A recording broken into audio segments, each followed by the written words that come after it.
Welcome, this is Mrs. Schaefer for Physical Science B, Lesson 7.02. Because of testing, you'll need to go through this recording. There's a lot of information you're going to need in this recording, so please be taking notes and working as you go along. You will need to use the pause button.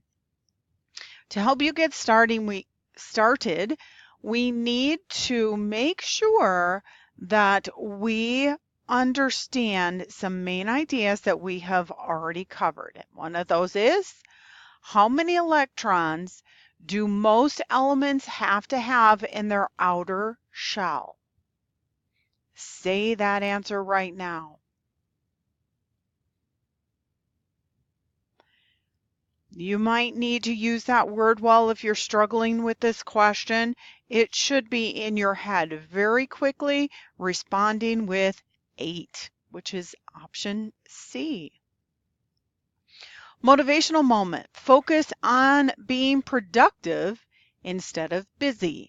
Many times we are busy, but we're not producing anything, and that's one of those things that we need to earn our grade is to turn in assignments. If you need any help, please contact your teacher so we can help you.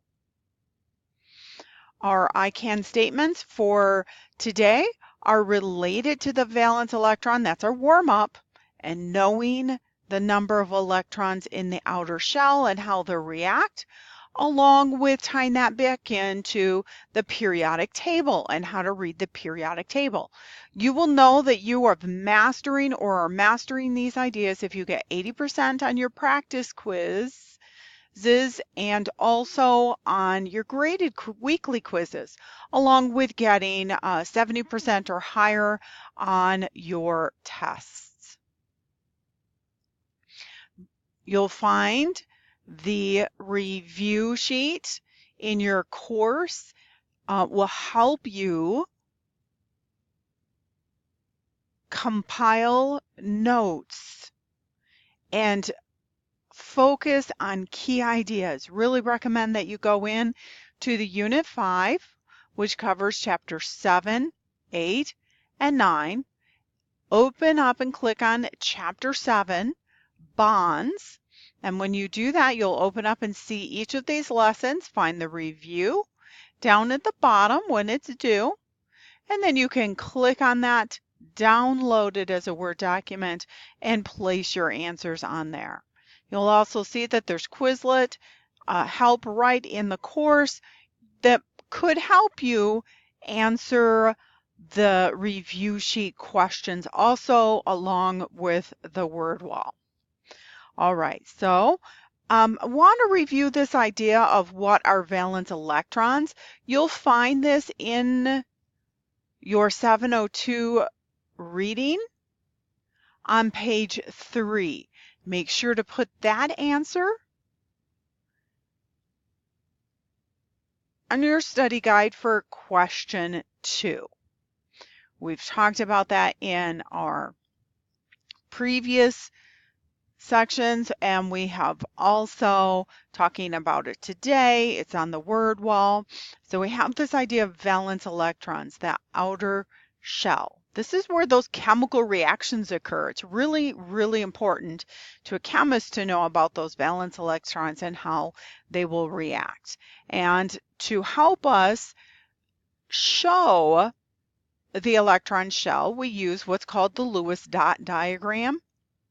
This is the Bohr orbitals, so you can see all the electrons, but we're focused on this outer shell right there.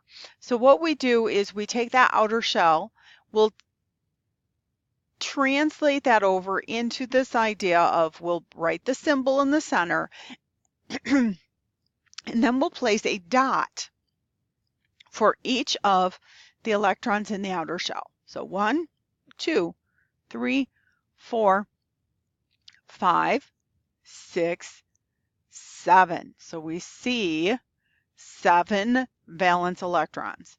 We know that we can count up the protons and neutrons and electrons because we have that information.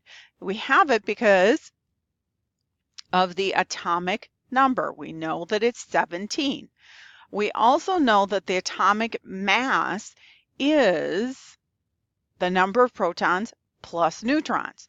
So we can take this 35.45 atomic mass units and subtract 17, that's our number of protons, to get how many neutrons we have. For the element to be stable, which we assume it's stable unless they tell us otherwise, we know that the number of protons, 17, equals the number of electrons.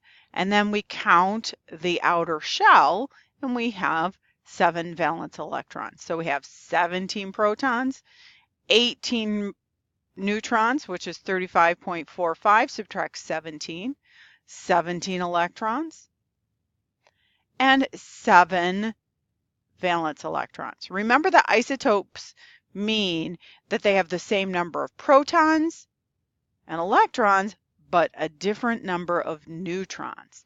So when we're doing this Lewis dot, what we do is we're going to place dots on the outside of this circle. And we do it in sets of 2 because there can be a total of 8. So we could have 2 at the top, 2 at the right side, 2 at the bottom, and 2 on the left side. In this case, there's only 7 valence electrons, so we are going to place 7. And it won't matter where we place our 7, we just follow the pattern of 2. So I would put 2 at the top, 2 on the right, 2 on the bottom, and 1 on the left, because that valence shell is not full. It needs 1 more electron to become full. All right, so we've talked about that. And now what we're going to do is that we're going to practice using this information. We've talked about some of it. And what you need to do for today's code word is answer our clues correctly and then follow the instructions. And you'll see that our code word has some letters. Right here, you can see how many. You're going to go through each clue. You'll want to put it on pause, find the answer, and then follow the instructions. Let me show you what I mean. So first clue is valence electrons occupy the blank of the electron. You're going to write that answer down on a piece of paper. See, it says write down the answer on a piece of paper and then circle the 4th letter. So the 4th letter will be part of the code word. So valence electrons occupy the blank of the electron.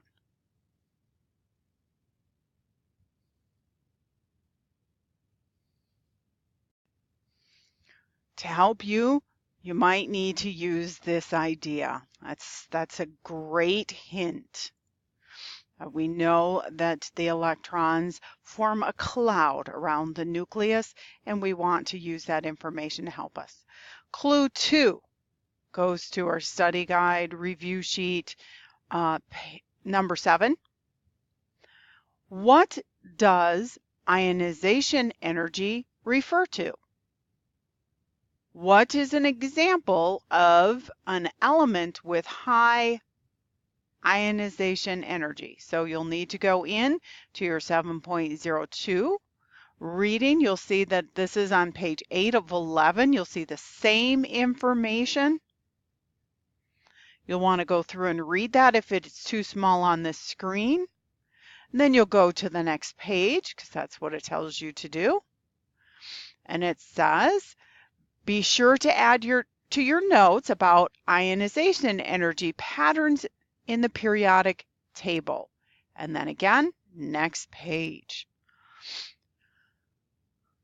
Here's a copy of the periodic table with the ionizing energy listed.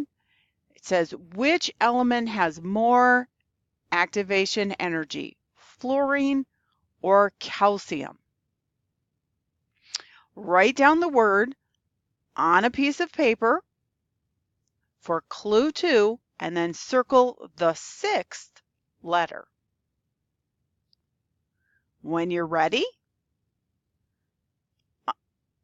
go to the next slide. Clue 3. This is why we have to pause that recording so often. We have to answer these questions. And this goes to our review sheet, question 2. How many valence electrons do most atoms want to have? Oh, this should be pretty easy with our warm-up question. Write down the word on a piece of paper and circle the third letter. Clue 4. This will cover questions 3 and 4 on the review sheet. Which group loses 1 to 3 electrons? Which group gains electrons? How many valence electrons are in group 1A? Which element in group 1A is in group 1A but is not a metal? Write down the word on a piece of paper and circle the first letter. So right here, which one is not a metal? Pause, and then when you're ready, start the recording again. Clue 5. Review sheet question 5. How many valence electrons are in oxygen and hydrogen? How many electrons does oxygen need to be happy?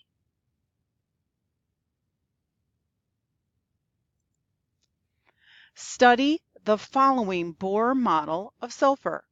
Would sulfur be more likely to gain electrons in its outer shell or lose electrons? How many? Explain. So this goes to review question number 6. We have the model here. Write down the number of electrons for sulfur that sulfur would need to be full and circle the first letter. When you're ready, move to the next page. All right, so now you have all your clues. You should be able to have a word. It will be an English word to answer the code word for the day. Hopefully this helps you. You've got it down to a science. If not, review, use the study guides, things like that to help you. There is this 702 practice quiz.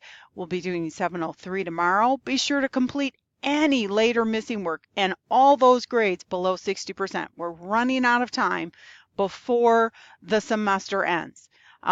Tutoring will start back up in May. It doesn't occur during the testing month of April. Be sure to check your calendar. Sometimes we'll have grade help sessions still on Tuesday. Other times we won't be able to because of testing. Same with office hours. So be watching those calendars. Check out the announcements so that you don't miss anything.